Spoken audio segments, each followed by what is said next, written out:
Shut up and sit down.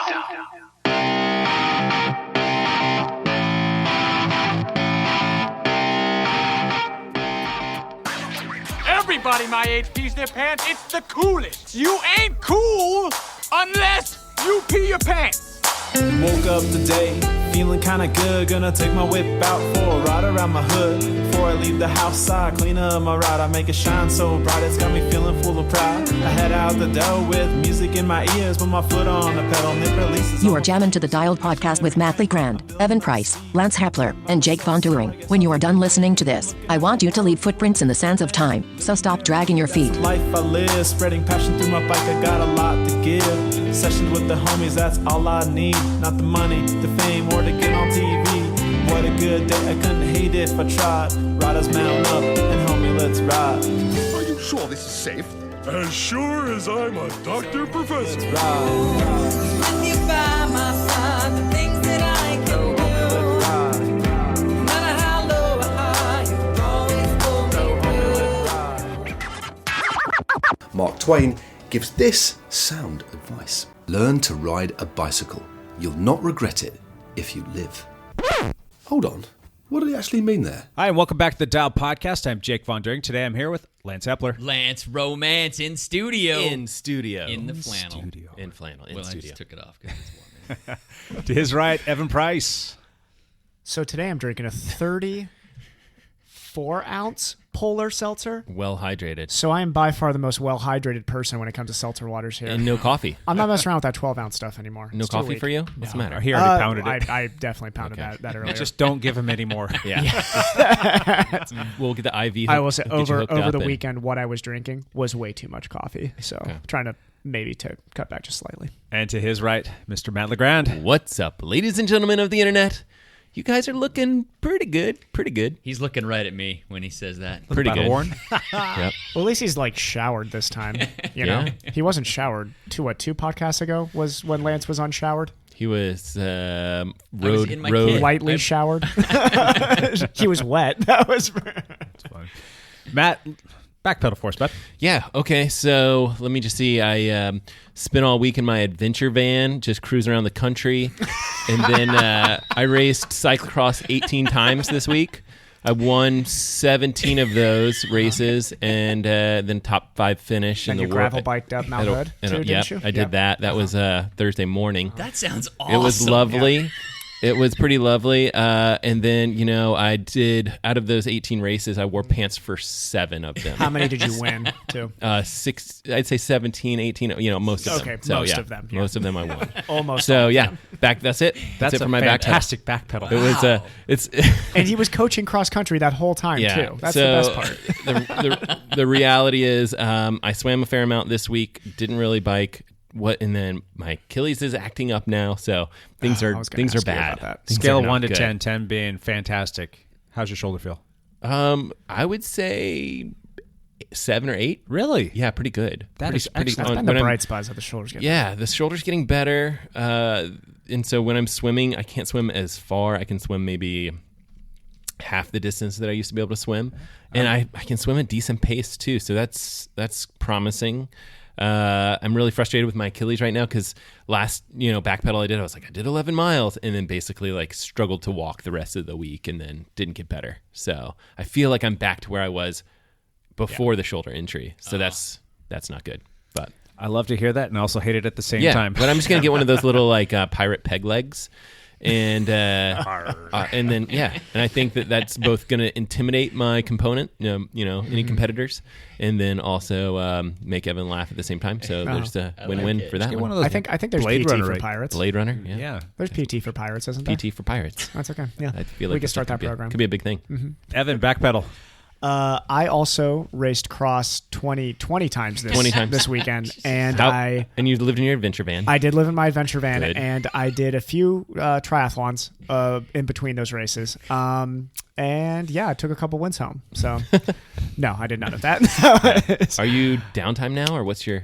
Yeah. So Actually, I feel like every single time I get on here and tell an update, I'm like, I'm doing an Ironman in 2 weeks. I'm like, I'm not doing an Ironman in 2 weeks. I'm going to do the Everest Challenge. I'm not doing the Everest Challenge. Like, I think Everest Challenge was like, oh wait, how long is that going to take? Oh wait, that's going to take 21 hours. Yeah, 20 hours. Forget it. Yeah. So I think I have kind of, and I'm, as anybody knows here, you can take my me saying this for as much salt as you would like, but. I am really focusing this next few months on some things that Jake and I will be sharing with you all in the future here coming up, which we'll share a little bit later. But we're having a baby. We're having a baby, me and Jake. Yeah, exactly. Congratulations. Yeah, that child's going to take up quite a bit of my time. But going into this, I'm now going to call it an off season because I think Santa Cruz should have been my last race, and I'm going to keep it that way. I've got things I need to shore up so that I can be better in the pro field next year, and I just need a lot of time to do that. So that's kind of what I'm focusing on right now. And honestly, I really only needed a week off. Like, I'm basically this week back into normal training, which for me, I think is important because I can't do those big volume training weeks that some of these pros who don't have jobs can do. They can take 3-4 weeks kind of away and then really build massive blocks. I kind of have to stay consistent for a long period of time. I think consistent is good. I think a break is good. But when you say consistent, are you talking like 20 hours? Yeah. I'm looking in. I think my sweet spot has become, just with the way life is now, is that 20 to 24 hour mark. When I go above that 24-hour mark, still a lot. Yeah. Yeah, but I mean, I even think with how busy my schedule will be this next year, I think that 20 to 24 is still reasonable. When I go over 24 is where it is not reasonable, and that's where the recovery can't happen. So it's just find that balance again. I'm back running with Quinn again here, which has been fun. Have you guys did you do a long run this weekend or something? Yeah, we're back to. I'm already feeling like I haven't been this fit in off season before, so I feel good. But I really am just loving running. What did you guys do? Speaking of Backpedal, what did you do? We ran on Sunday together through the rain. We've run twice now in the last week. How far did you guys go? 12 miles. Okay. About basically Vancouver Lake. No, we ran up towards the bridge. Okay. Yeah, and jealous, Matt? Oh yeah, absolutely. We were talking about Matt. So you're talking about running the whole time, man. I'm jealous. Once we get that shoulder ready, we'll get the Akil because we're trying to get our favorite runners back together here. So, yeah. Okay. It'll happen. Cool. Yep. Lance, you want to backpedal for us? Sure. This week I took a bunch of drone pictures of a beautiful lake. I chased some rode kids your trainer. I go to soccer. No, watch soccer. I swam a fair amount. I didn't ride my bike, and my Achilles is really bothering me for some reason. And I was a terrible example for a bunch of high school kids. There you go. That's what I did this week. Nailed it. All right. Actually, Matt wasn't too far off on you. I raced 3 times again this week. Only 3 times, not 18. Well, I raced 20, so you know. But I did win. I did win 2 of them. So that was that's pretty close to then how many Matt won. That's good. That's close. It's close to how many Matt won. The first race, Trophy Cup, it ended up being a muddy, rainy race. The first one of the season. Oh yeah. And I don't know, guys. I don't know if I'm going to do all right. It's going to be muddy out there. I can't ride in the mud. I thought that honestly, going to the season, you were excited for those bad weather races, though. Well, I have traditionally not done that great in the mud, but I don't know that this was the first race Tuesday night where I actually rode away from everybody. Like there was a significant gap. Like I had like a 40-second gap, and I sat up the last half lap and just cruised it in. So, what did you switch tires or anything? I did not. Okay. I blew one of my tires. Actually, the next night at Blind Date at the Dairy, I raced in the 50-plus class again, and I did win that race. But in that one, I did not ride away from everybody. There was a guy 3 seconds off me the whole time. He wasn't on my wheel. He was just 3 seconds behind me, and I couldn't gap him any further, and he couldn't gain any further. Interesting. And then that night when I'm cleaning my bike, I realized that the sidewall of my tubular tire had ripped. And it didn't go flat. It must have happened during the race at some point. So thank you, Challenge tire, for not ripping.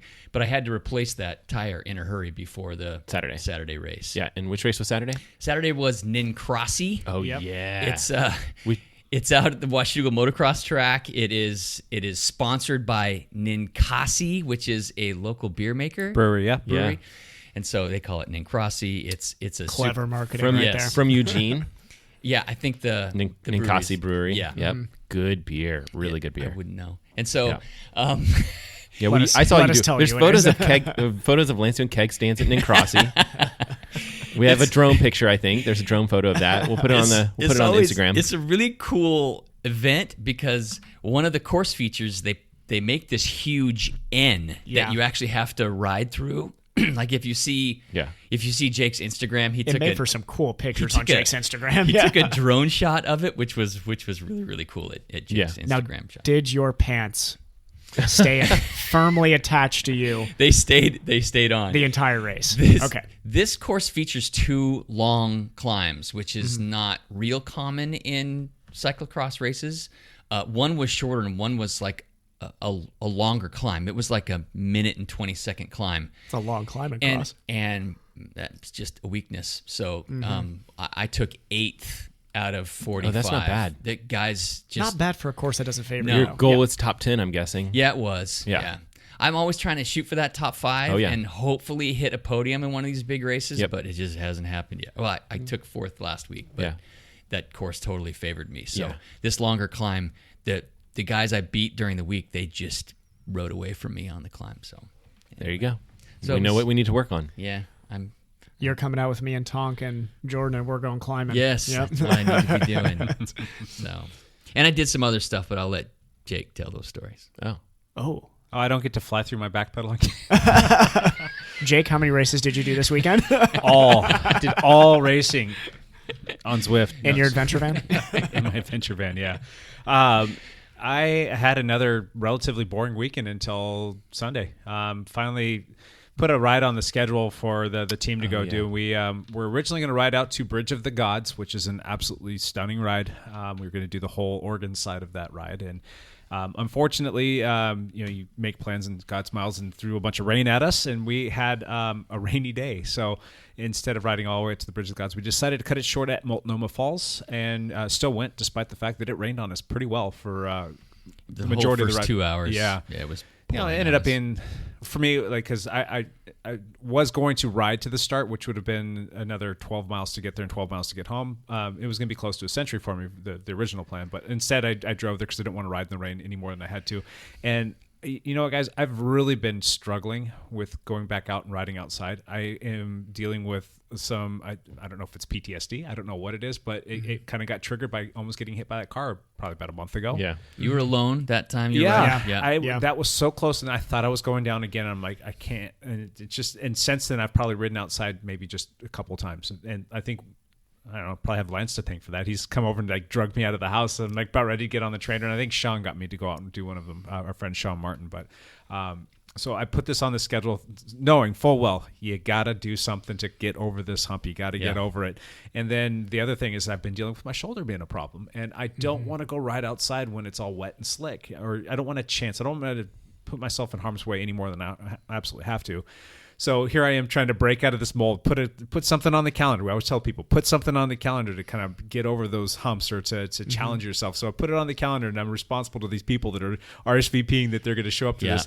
And then I look at the weather forecast, and I'm like, God, you've got to be kidding me. It's beautiful all weekend, and then Sunday morning, it rained. It's going to dump on you. It was quite thick. And that was, I was out of town, and I come back. So in my head, I'm like, it must have been like this the entire time. And everybody's telling me like, no, it was a beautiful 3 days or whatever. Yeah.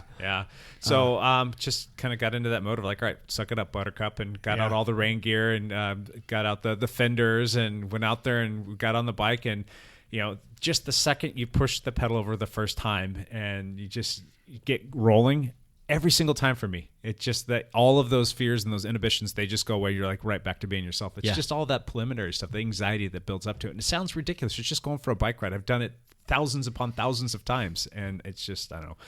Anyway, that ride was fantastic. That really kind of reinvigorated me. It was a good time. We went out and I 55 miles, and we held a pretty solid pace and had a good time.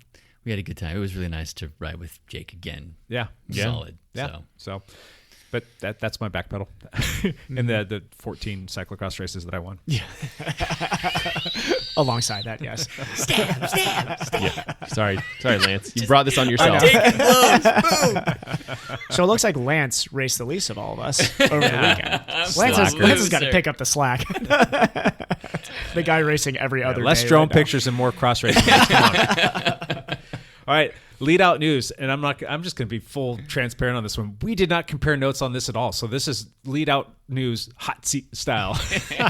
I guess I'll talk real quick while Lance is pulling up some stuff here. Our local athlete here, Clara Hunsinger. Yes. She landed almost on the podium again, a 4th place finish at the UCI World's. It was a UCI World Cup race in Waterloo, Wisconsin. Yeah, at the Trek thing. Trek Yeah. Cup. Yep. 4th place. She took 4th. Super cool. And while I've been riding on the trainer, because that's all I do anymore, it seems like, I did get a chance to watch her 3rd place finish at the Jingle Cross on YouTube, and that was so exciting to watch. And it's like watching her lead that. You're like I already knew the result, but it's still, I'm like, maybe they were wrong. Maybe she does win this, and it's just cool to see her in there. And they're throwing her a lot of props, giving her like that vote of confidence as like the next up and coming big cross racer from the States. And they named her to the national team, as well. She's one of She'll be the at Worlds, 3 then? women. she'll in be the in the World's national US team. team. Yeah. But that's awesome. In watching that, though, another cool part about that was seeing the juniors that were finishing in the top 10. These girls are like 15, 16, 17 years old. It's like, good Lord, these kids are fast. So that put a big smile on my face. We need to get the U.S. stronger at cycling, and we need to be more present on the world stage. So seeing that put a big smile on my face. We've got some good representation in young cyclocross coming up too. Yes. Just from some of the now I didn't know much of the women's scene. Since I've come out here, I've gotten to know a lot more of the cyclocross women's scene, but we had some strong men coming through even that Cannondale team. So yeah.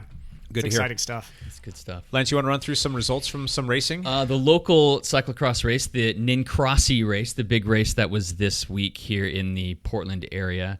The men's 1-2 was won by Jacob Rathy. 2nd place was Sean Babcock, and 3rd Andrew Loaiza, I believe is his name. The 15-year-old and the 19-year-old were 4th and 6th this week. Was the 15-year-old the 4th place or the 6th place? Ian? He was 6th. Yeah. Jeez. Good for him. And he's the one. He won a couple weeks ago. And the women was won by Laura Parsons, and 2nd Heidi Wood, and 3rd Caitlin Giombolini. I think I said that right. Mm-hmm. Italian, good. Yeah. How'd our juniors do? A couple of them won. Let's see. Nels was not there. Okay.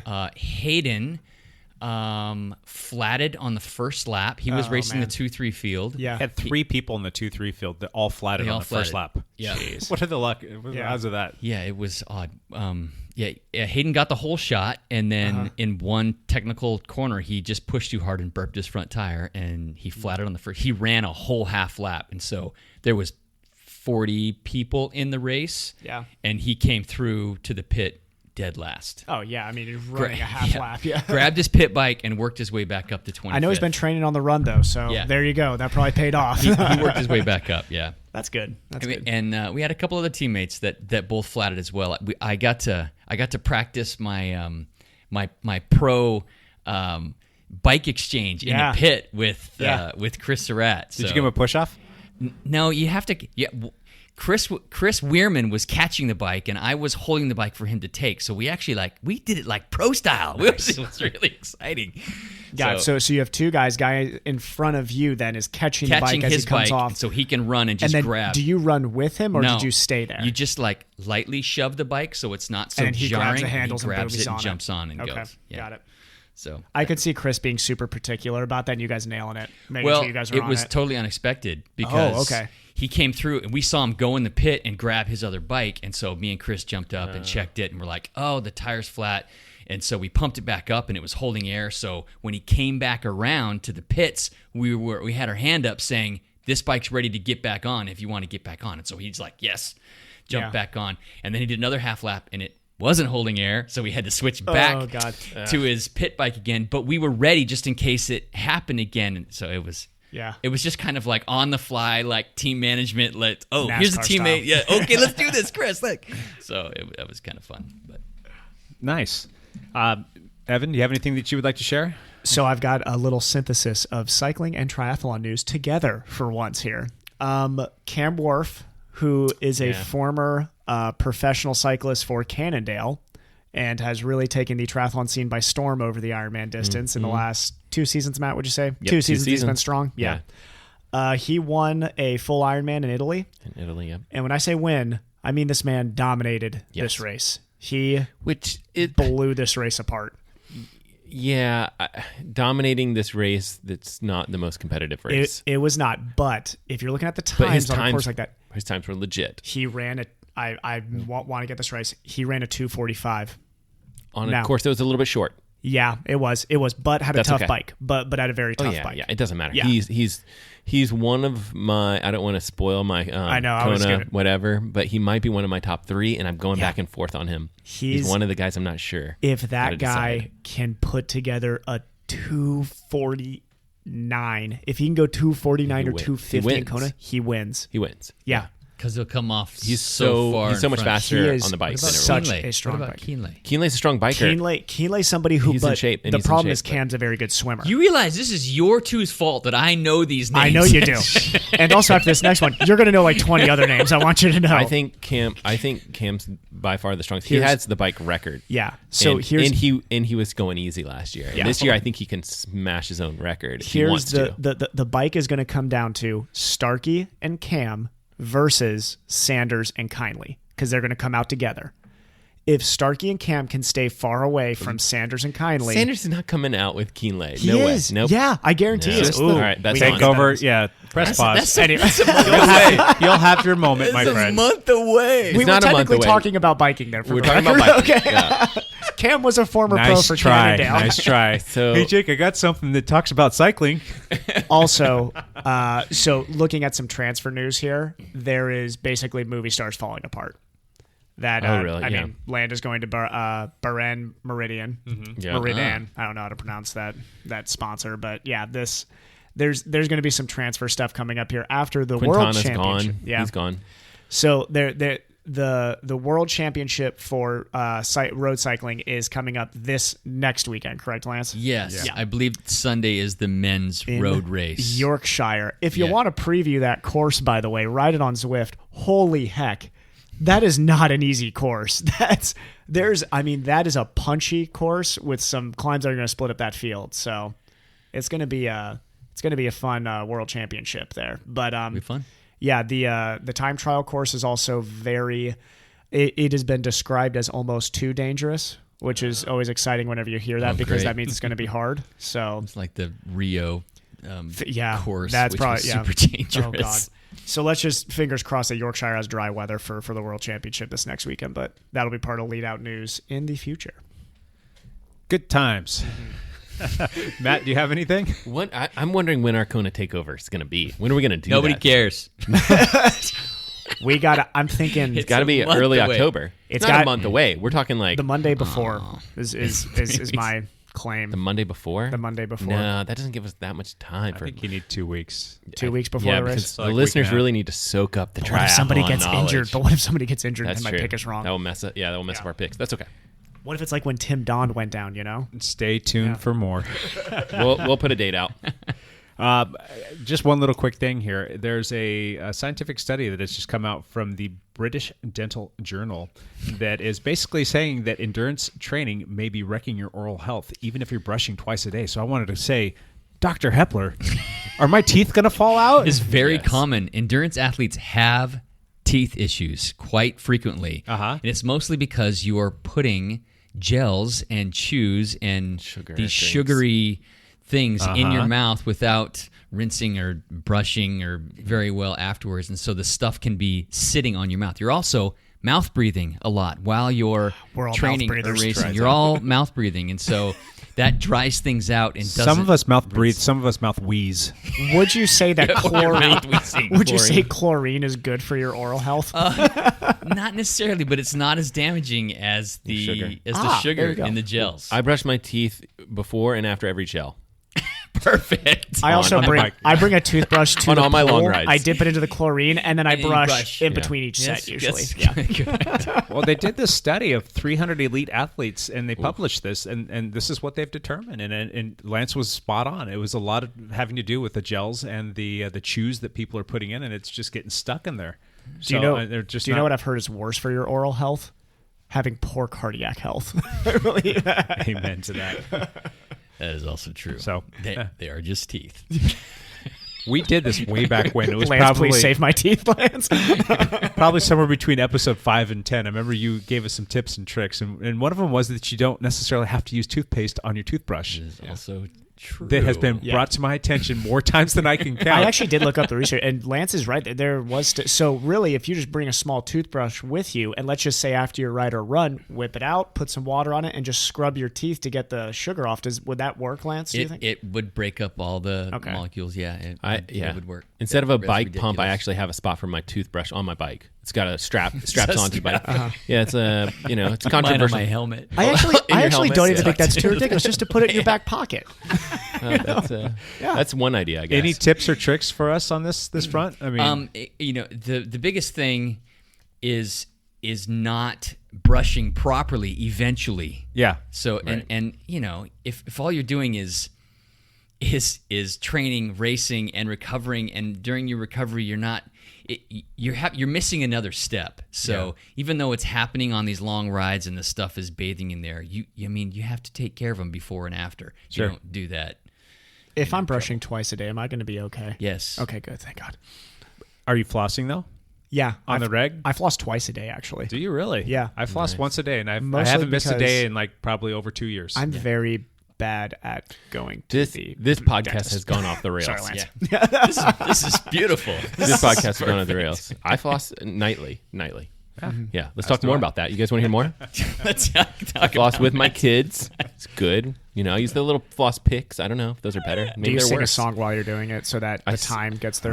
When I brush my kids' teeth, I sing the alphabet. Got it. Before we get Okay, too that's deep smart. into the weeds here, how about another listener hot lap, you guys? Yeah. let's Sound do good? So whose past are we going to bring up this time? I know. Jake? I know just the guy. I know just the guy. We've already attacked Lance's past. That's right. Listener JP, Mr. James Powell. Oh yes. Let's give him a call right now.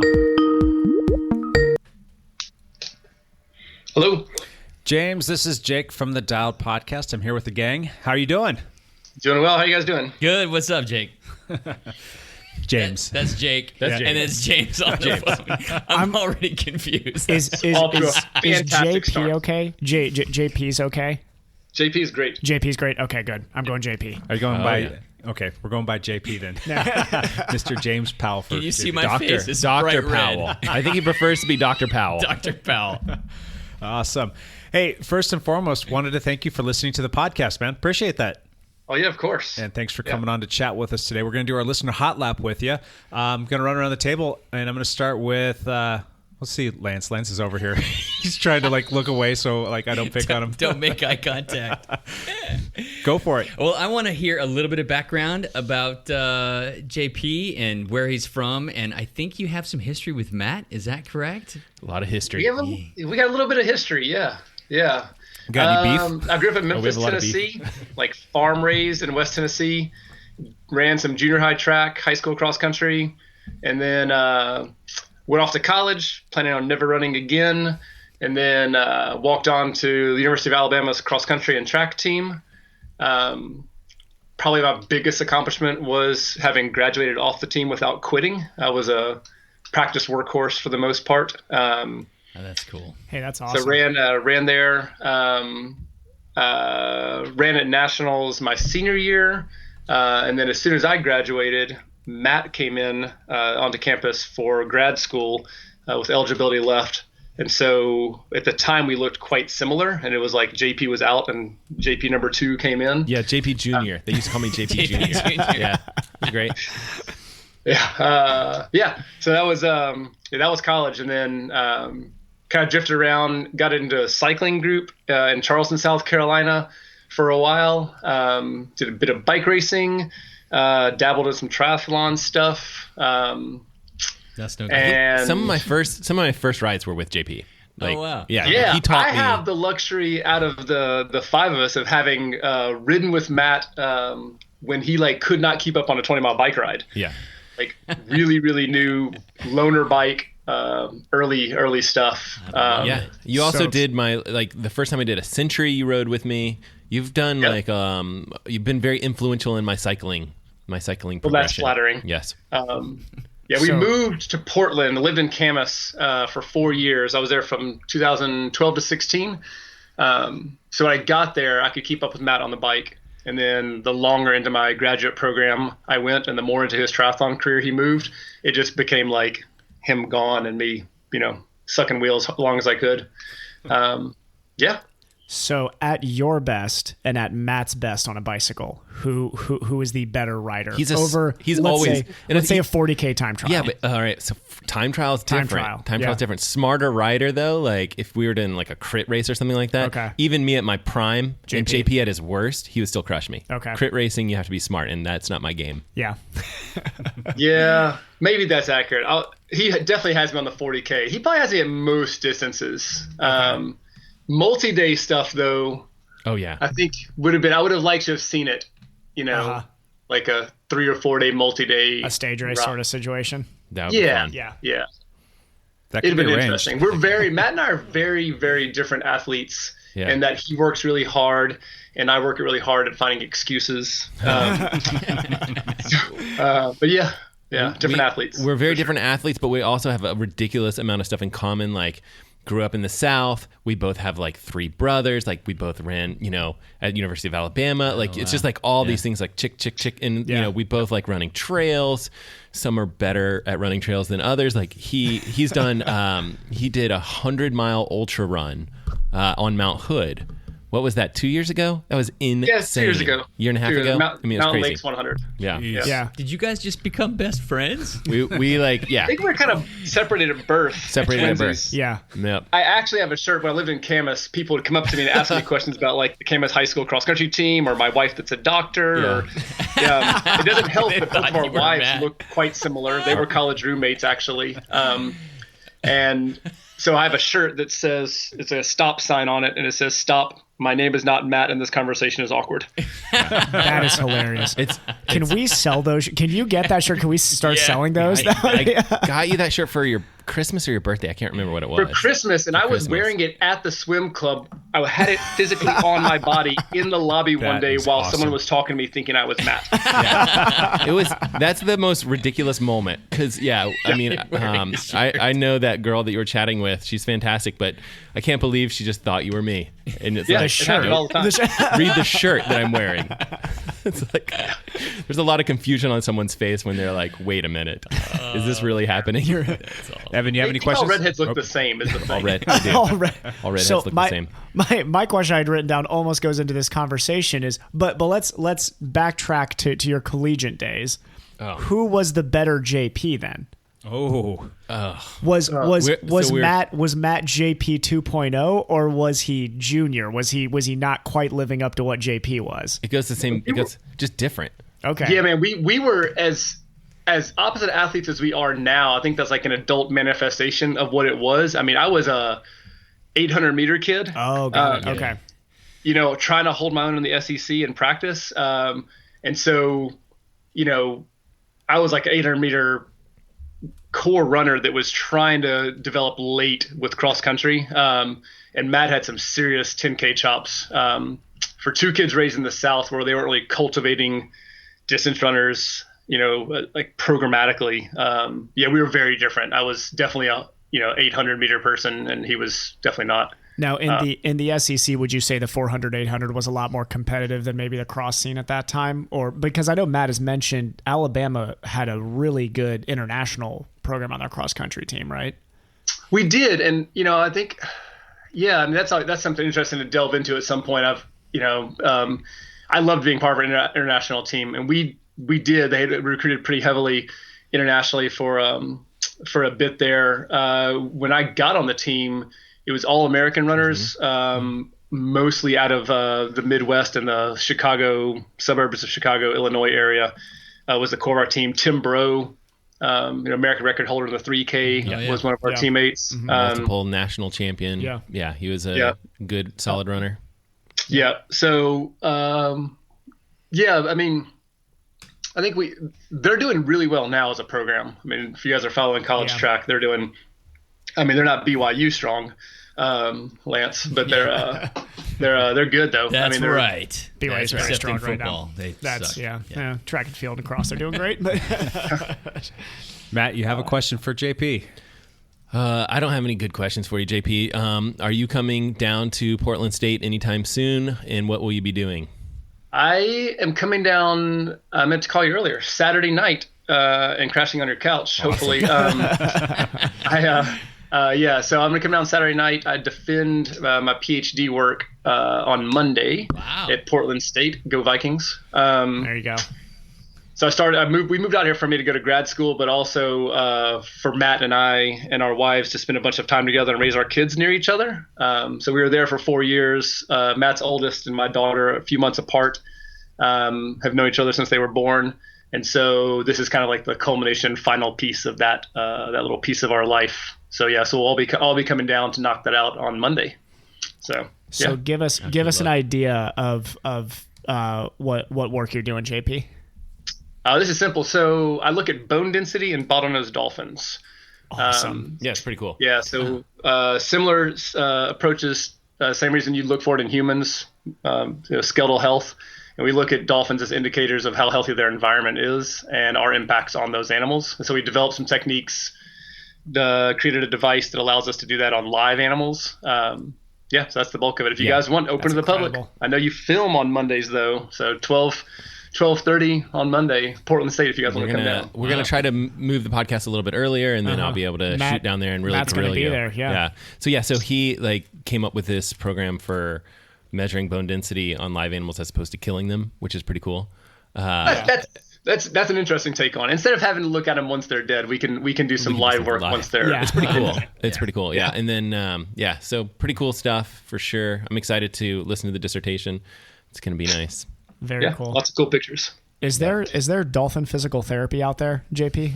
Is that a thing? Come. That'd be awesome. That'd be fantastic. JP, there's actually a lot of veterinary care. So the stuff that I do mostly is targeted looking at wild dolphins. We actually do capture release projects. We catch them, hold on to them for a minute, and let them go. And so that's where our research is dedicated towards. But there's a lot of veterinary care. We should check into the physical therapy thing. That'd be pretty fun. Yeah, I know there are dog physical therapists out there, so I don't think we're that far off from dolphins then. So since you're our first marine biologist on the podcast, what's your take on sea lions? Oh, you're taking my question here, Matt. Man. And how do you defend yourself from sea lions? That was my question. You can read it right here. Like on the PhD thing, you guys have kept me company when I was doing all my data analysis and like reviewing things and anything I needed a mental distraction for. I mean, episode 1 to 82, I worked all the way through all of them while working from home. I got a late start, but I caught up with all of them. So there's been a couple marine biology tidbits dropped in there. So you've really gotten to track my phobia of this animal. I would love for you to give me some real evidence as to should I continue to be terrified of a sea lion, or do I need to reapproach how I look at this animal. And please let us know what the best practice is for Evan to win that fight. Yes, exactly. Well, I think that I left a comment. I think that Jake's suggestion is probably the best. I'm not going to repeat it because there may be kids listening, but I think Evan's right on, man. Those things, I think all of these animals people think are nice and warm and fuzzy and cuddly, and they are not. And they view us as a threat, but they're also at the same time crazy, intrigued, and interested in us. That to me is a dangerous combination. There's a lot of sea lions. I think your fear is probably well placed. I don't trust them. They got huge teeth, crazy powerful. They're just solid muscle.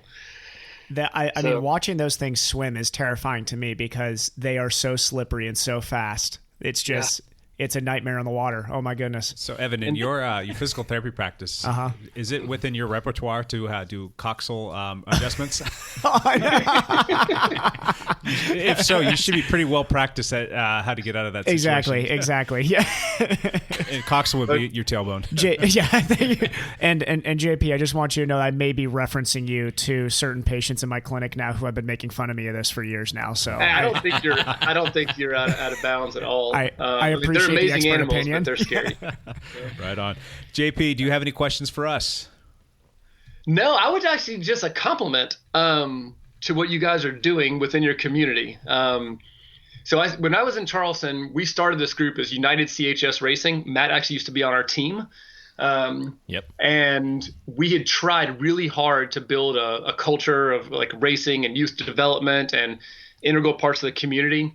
And then, I left and a couple of guys moved away and it never really, got going full speed. But what you guys are doing is pretty amazing. Like from the masters level and providing a place in a team for guys our age and older, all the way down to the stuff that, like, to hear Jake's passion about youth development for the sport is tremendous. And I think what you guys are doing within your community is,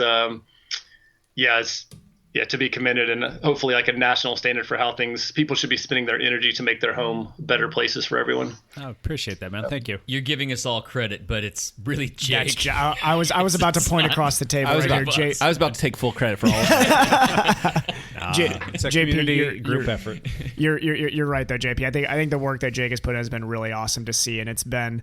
I mean, it's just, you can go to any of the group rides with Dialed and kind of feel that community, and it's awesome. Yeah. It really is. And it'll just get better and better, which is fun. I was just going to say that. Just it's a fun process. Stay tuned. We've got so many things coming down the pipeline right now. It's going to be awesome. Yeah. I'm excited. My daughter wants to get into a little bit of bike stuff, so I may start bringing her down that way. But I mean, there's things I miss and really miss about Clark County. I love Seattle and I like our life here, but the fact that I was really tight and busy, and Matt and I had opposite schedules, but that you guys started up right as I was leaving. I hate to miss out on it, but maybe now the school stuff is done, maybe I'll start being able to tag along for some more stuff. But it's awesome to watch. Yep. Where will you call home? Are you going to stay in the Seattle area? Yeah, we really like it here. My daughter is in the 4th grade. We started. She joined a youth running program when we moved here, and then I started coaching that. And we now have 117 youth cross-country runners. Oh, wow. That's crazy. Yeah. In our little spot of West Seattle, the West Seattle Road Runners. Follow us on Instagram. We will. So this is her life, and she's got amazing kids and teammates, and the families around us are fantastic. And I just can't even imagine removing her from that. If I have to tend bar, so be it. This is our home now. So yeah, it's a good spot. You guys are in a great spot for sure. Good. Yeah, we're happy. So. All right, man. Well, thank you so much for jumping on, and all the best this coming weekend. That's going to be, it's a week from tonight or today that you're going to be doing your defending of your dissertation. Dissertation. Okay, I guess I was right. You got it. You had it. Thank you for coming on. Yeah, man. You guys have a good day. Thanks, JP. Take care, bud. All right, bye, guys. I tell you, I still really like those things. Those are good times, and I definitely want to keep this a trend. We've done this, 3 weeks in a row now? Maybe 4, something like that? I like it. Listener hot seats. And we've definitely got more people lined up that I think will have some fun with it. If you're listening to this and you would like to join us, it literally does not have to take that long. 3 to 5 minutes minimum. If it goes a little bit longer, hey, so be it. But we'd love to have you on here. So shoot us an email. Any of our first names work at Dialed Podcast, or easier and better yet, you could just go to Facebook at Dialed Podcast, and you can send us a direct message on there. We will connect, and we'll go from there. Requirements for this. I mean, you don't even have you basically have to barely own a bicycle. Yeah, and this is just all we ask is have a question and make it a good one. Tear us apart. That'd be awesome. All right, let's jump into our topic for the day. Guess what, guys? Hot seat's back. Hot That's seat. good. This is good. I think doing it like once a month or something like that is ideal. Seems to work. Yeah, I think it's about perfect. Keeps us on our toes. Yep. Evan, you get to go first. Okay, so there's one I wanted to ask first, but I kind of want to save it for the end because it's going to be an extra hot one. So I want to start with a warm one. Hot. This is a warm seat question. Warm seat question. Warm seat question. How many questions do you have, Evan? I got 4. It's supposed to be one. Well, I'm gonna once we get through, I'm gonna just fire them off. So, who is going to be the strongest Zwift rider on Dialed this offseason? I'll say the offseason, we're going from, let's say, towards the end of cross season. So let's say November to February. I say Tonk or Nate. Nate is good. You got to throw Mike Guyvan in that mix too. Mike Guyvan's a great Zwifter. Those 3 guys. I'm with Jake. I'm saying Guyvan. Those guys are all super strong. They are. I can hang with them if I change my weight to 95 pounds. It's all about lying. That's all about lying. Yep. Zwift says I weigh 115 pounds. So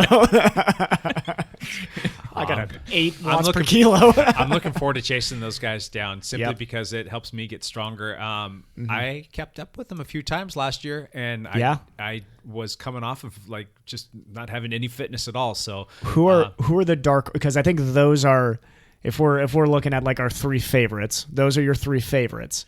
Our dark horses is I'm going to throw behind Jake, because if you look at Jake Strava, there's been a lot of consistency. I think I'm lately. the darkest of horses.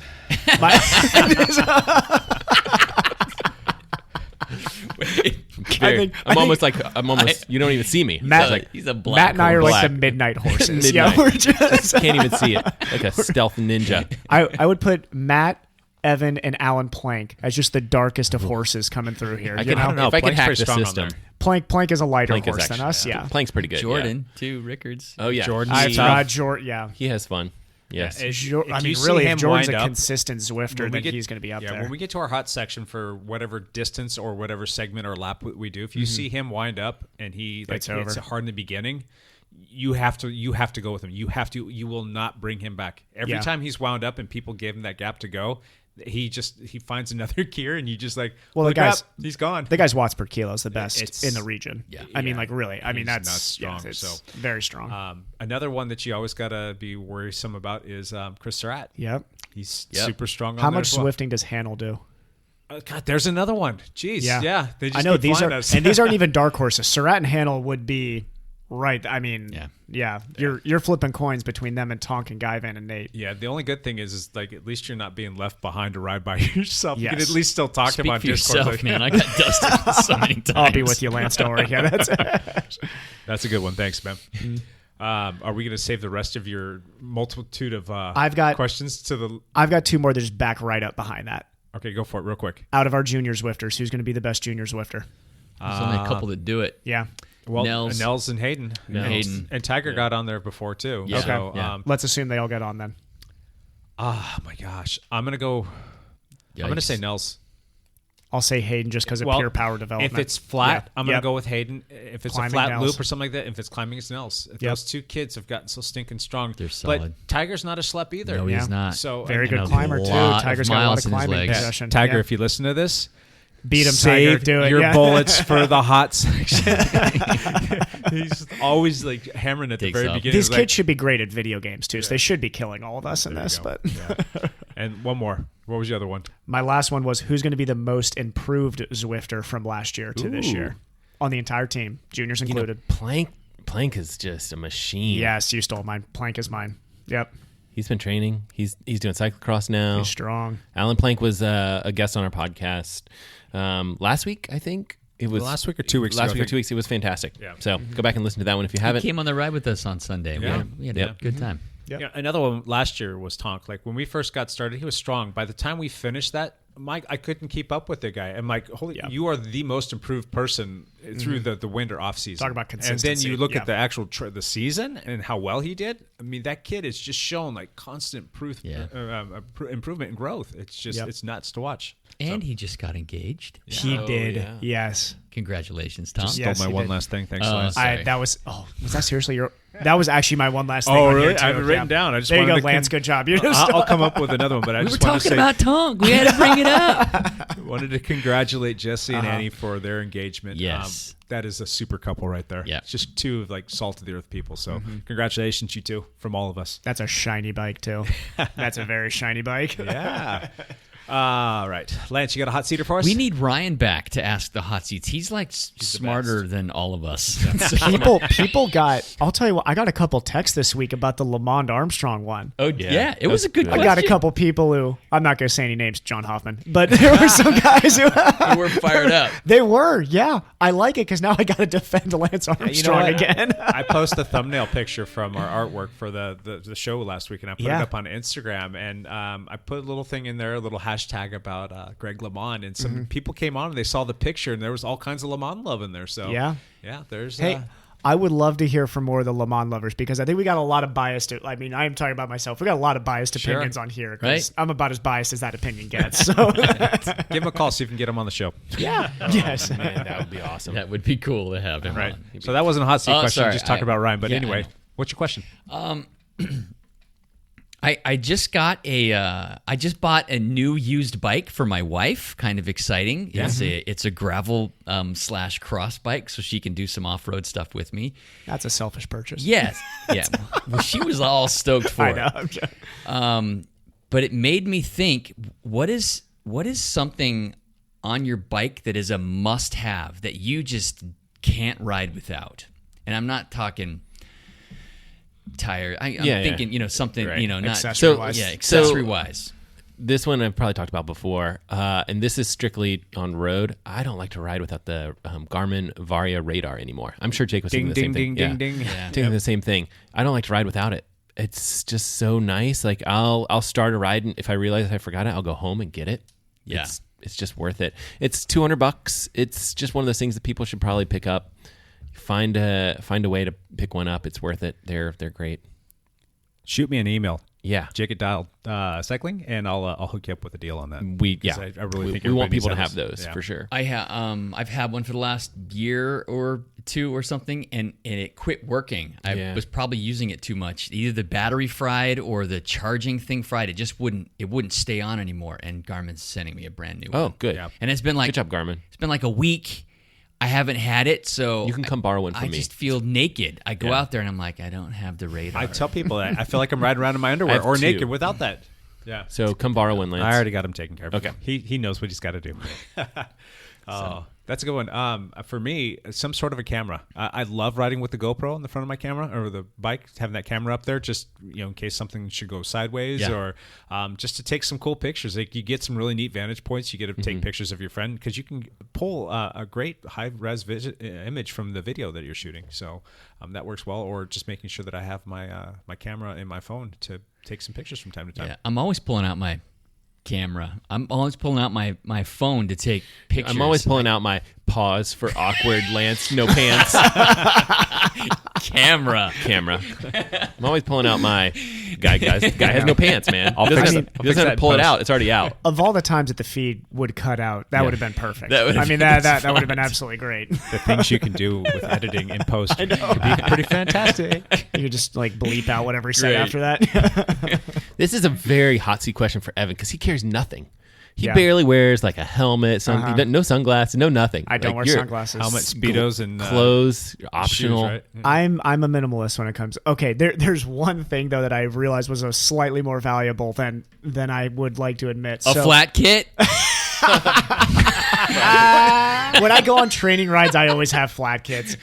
Racing wise, yeah, absolutely, a flat kit would have been nice. But so I went on a ride with David Goodman quite a while ago. I'm almost embarrassed to say it was probably like a month and a half ago, 2 months ago. And I went to go grab my front bottle out on my LA road bike, which is, the road bike's getting old. It's about 12 years old now, 11 years old. It's old. So I Did you get that when you're like 12? Yeah, I mean, like it was. I have a connection to that bike. I'm really sad when the day is coming up here soon when that will not be my main outdoor bike anymore. Bronze it and throw it up on the wall. I'm probably gonna like actually cremate it, and then I just want an urn of it, and I'm just gonna, or like get one of those little urn necklaces. I'm just gonna carry it around with me. Yeah, or maybe pass it on to somebody. I would like somebody to be able to ride that bike. It's pretty toast, but I would like somebody just to take that bike for free and ride it. Really, that's where I want that thing to go. But anyway, I go to grab the front bottle, and I crack off the bottle cage. It broke off. Yeah, somehow I caught it with my other hand. Probably the most athletic moment in my cycling career, actually.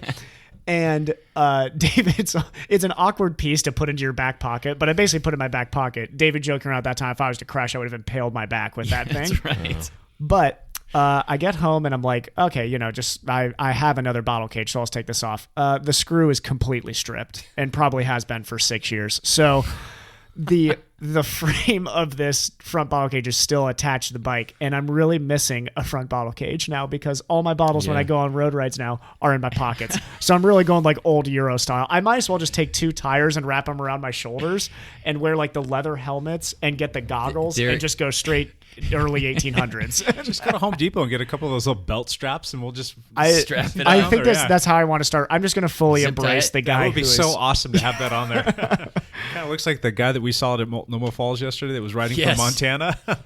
Yeah, Tom. he was on a bike with like 2.5-inch road slick tires. They were these Yeah. huge tires, full fenders. Yeah. They make 2.5-inch road slicks. Oh, yeah. And he didn't have panniers. He had a rack that he had strapped a whole bunch of like dry bags to that had all his gear. Well, dry bags and like wadded up grocery bags full of stuff. Yeah. It was hilarious. it was bad, but it was good bad. Yeah. You know what I mean? Yeah. So That's awesome.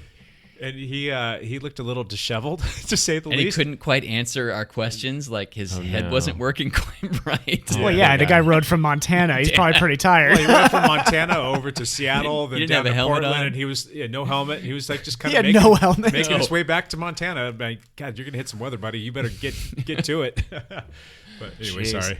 Yeah, probably by the time he hit our rainy weather over here, it's like, this was a bad idea. Should have stayed in Montana. How about you, Lance? I'm the opposite of Evan.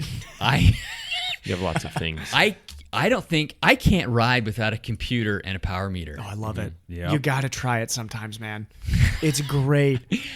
You'd Wah, love it. Exactly. I don't but, hear anything. But Or you something? ride off of feel. That's the thing is like you ride for like happiness and everything.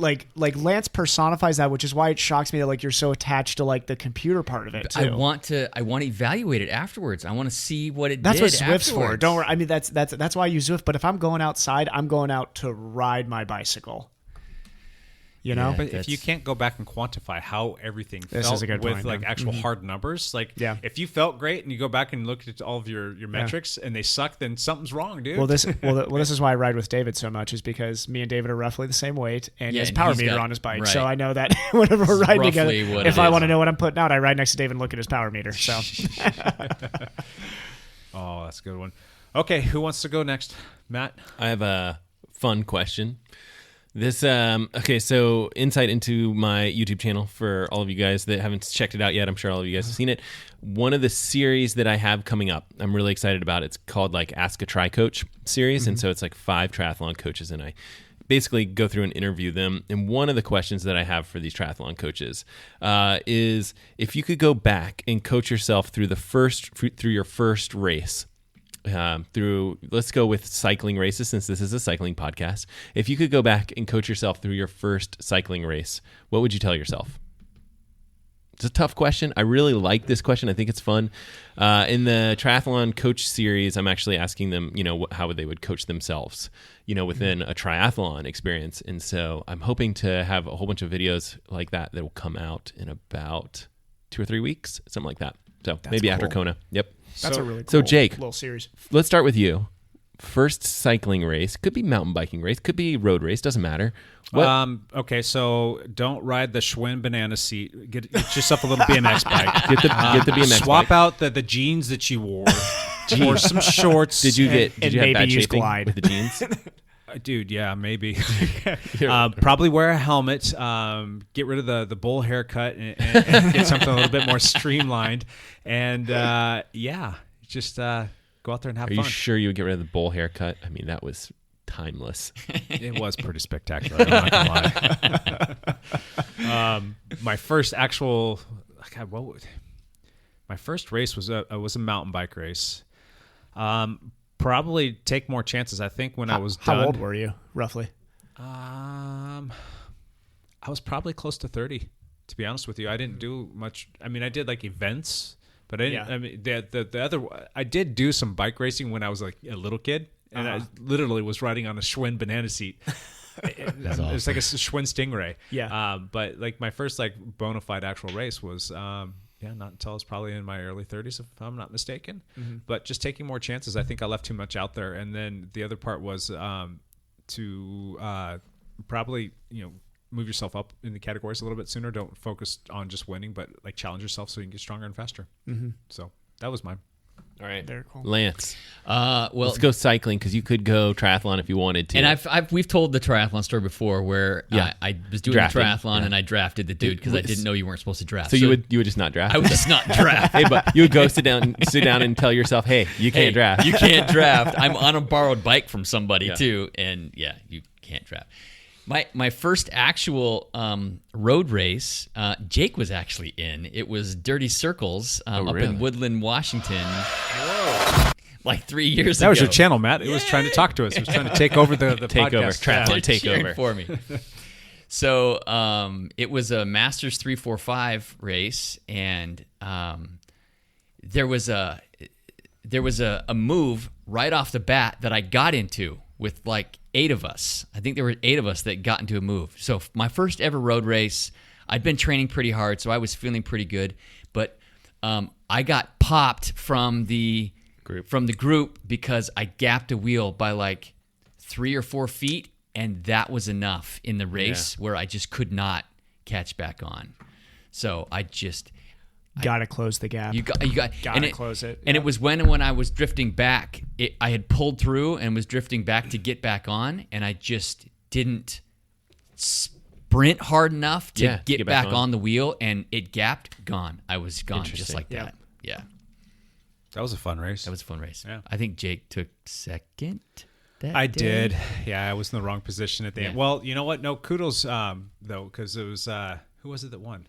Was it Greg Steele? He was no. group. Why am I drawing a blank on his name right now?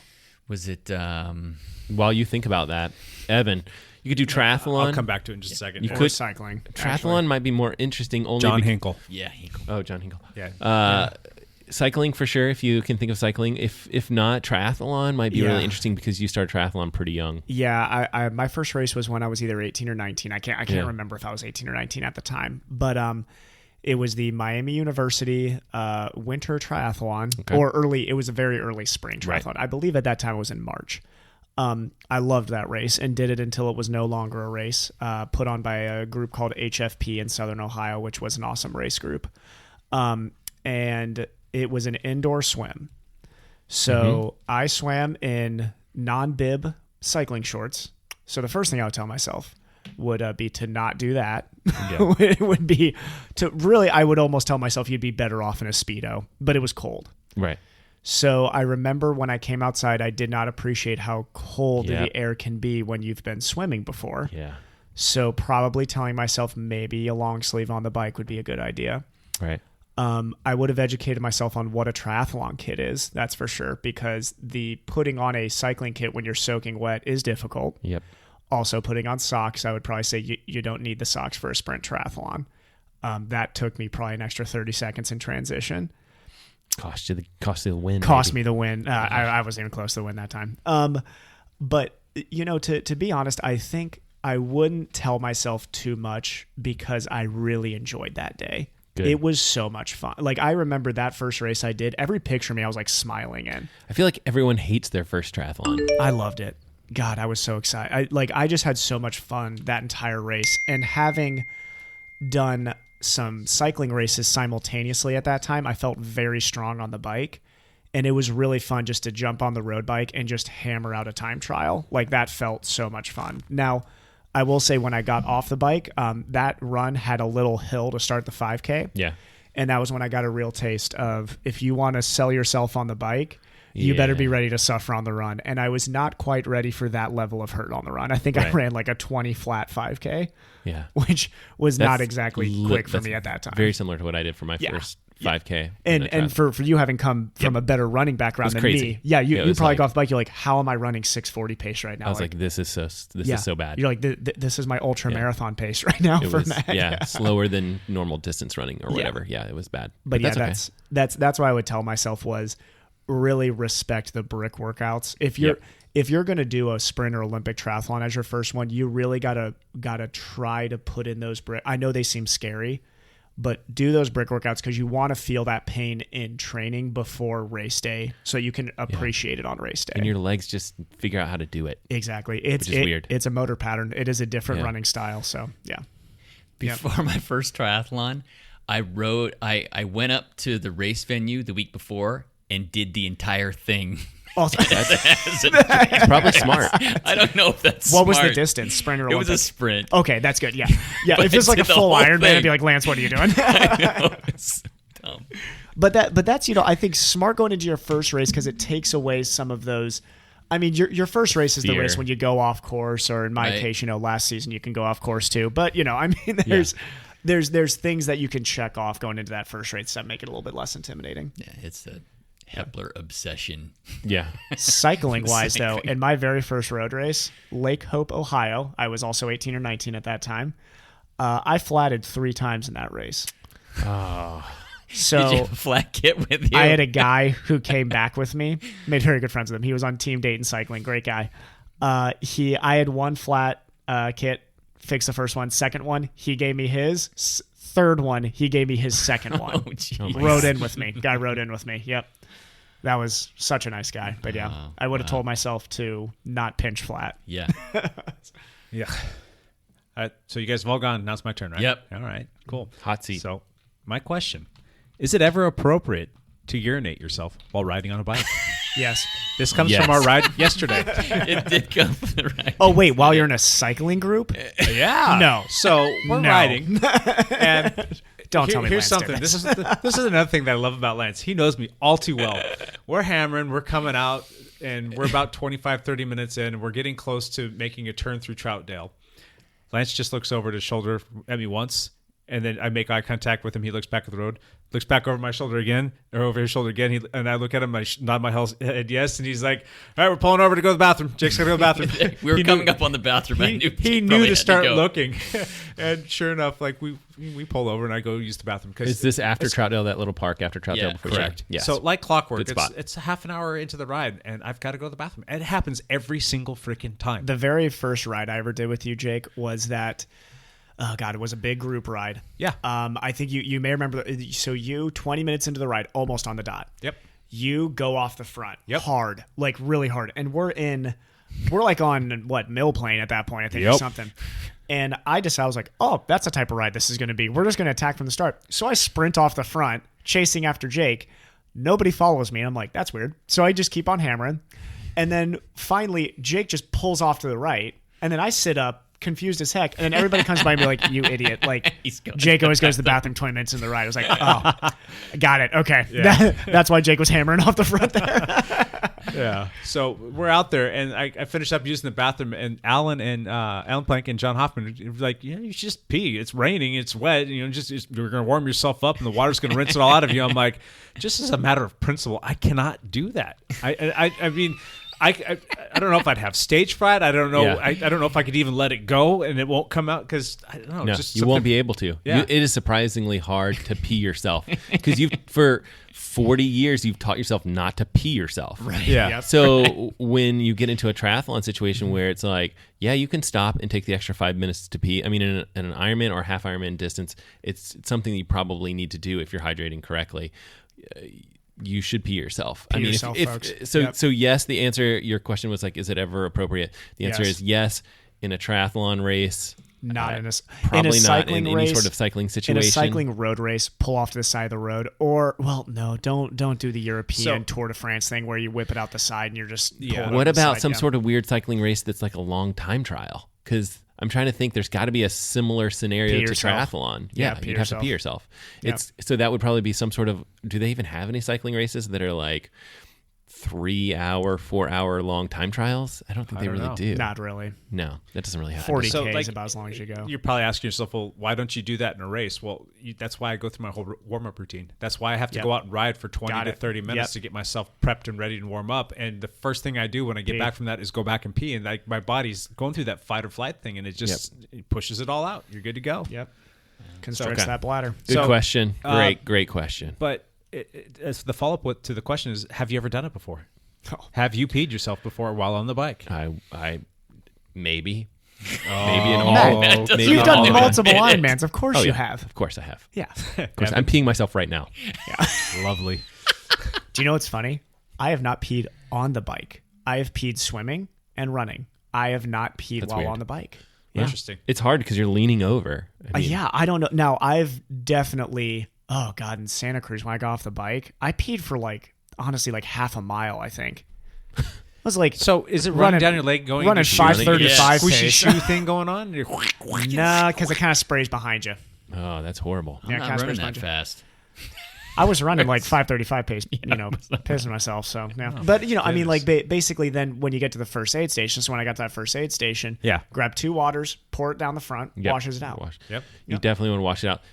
Yeah, definitely wash it out. You need to wash it out. Yeah. I usually wait for like a downhill, and then whichever leg, typically again you do the left leg because your right leg is all of your components and things like that. So it will run down your leg.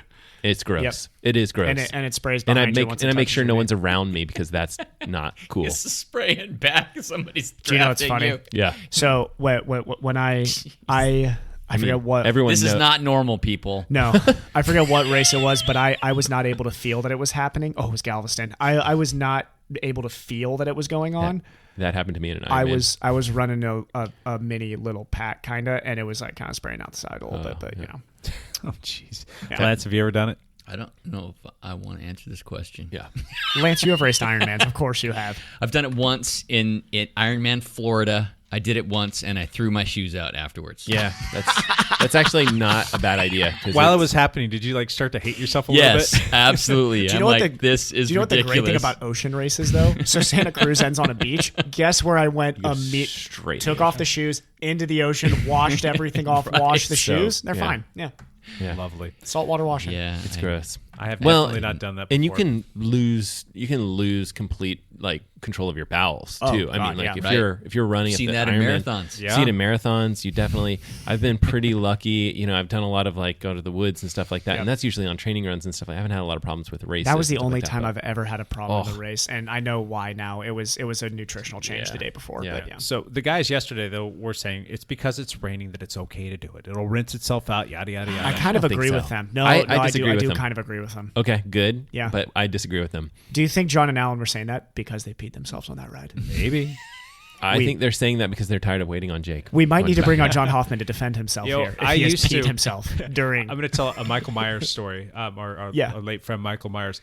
I remember some of the first early training rides that I did with him. It was raining out, and we'd be taking turns taking polls, and there was a time where he was in front of me, and it was raining pretty good. Did Mike pee in front of you? There was a frothiness coming off of the back of him, and I'm thinking to myself, is this guy peeing himself?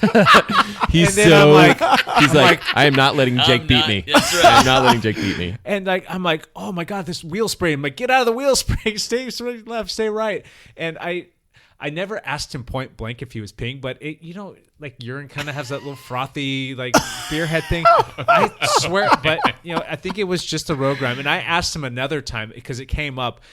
This kind of a question. I didn't ask him. Remember that one time we were running? Did you pee? I didn't ask him that way, but it was just He said, it would came you up ever in pee general. Would you ever pee, or have you ever peed while you were in a bike race or in a ride? And he's like, no, I've never done that. So I'm trying to think to myself, man, I sure hope he's telling the truth because I was riding behind him and that was awfully frothy. I call him out on that. He is a time trialist. So all right, Jake, if you're ever riding with me, I promise not to pee in front of you or on you. I will never pee during a training ride. God, no, during a training ride, absolutely not. I'm like you. I like to stop and. I don't care what my mile per hour average is at that time. It's not worth peeing yourself. But if you're ever racing or riding with John Hoffman and Alan Plank and it's raining out and it looks a little frothy, jump out front of them, my friend. Yeah.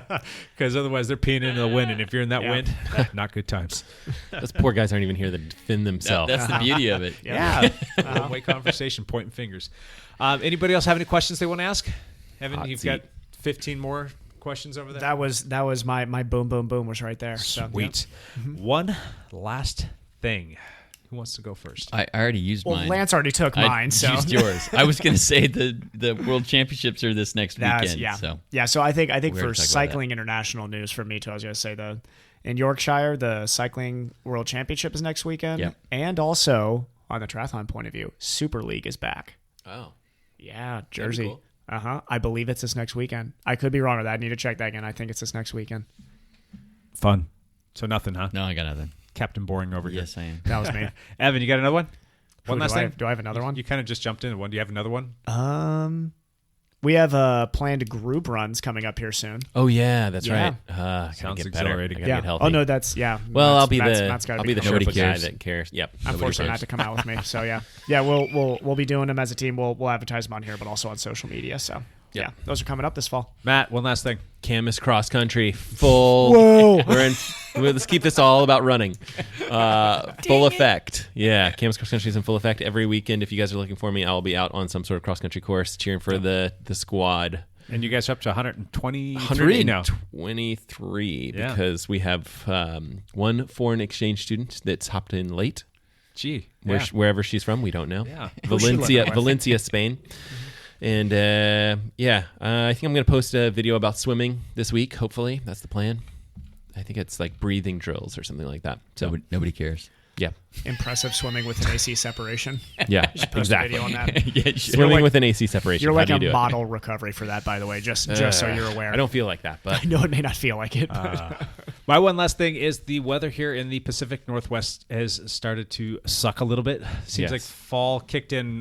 Kicked the in fall really weather. fast. Today is the first day of fall. It's Yeah. the autumn equinox, and it came a little bit sooner this year. I was hoping that we could get to the end of October, and it seems like it wants to start now. So that being said, we are going to start up our Zwift rides on Tuesday nights. Probably the first Tuesday, maybe the second Tuesday, because I might have something going on that first Tuesday of October. And anybody's welcome to join that. You just need to connect with us on our Facebook page, and I will tell you how to do so. So shoot us a message. I'll tell you how to connect, and you can jump on those. We can host, unless they've changed it, up to 50 people on the meetup rides. And I think they're going to change that at some point in time to let us have even more.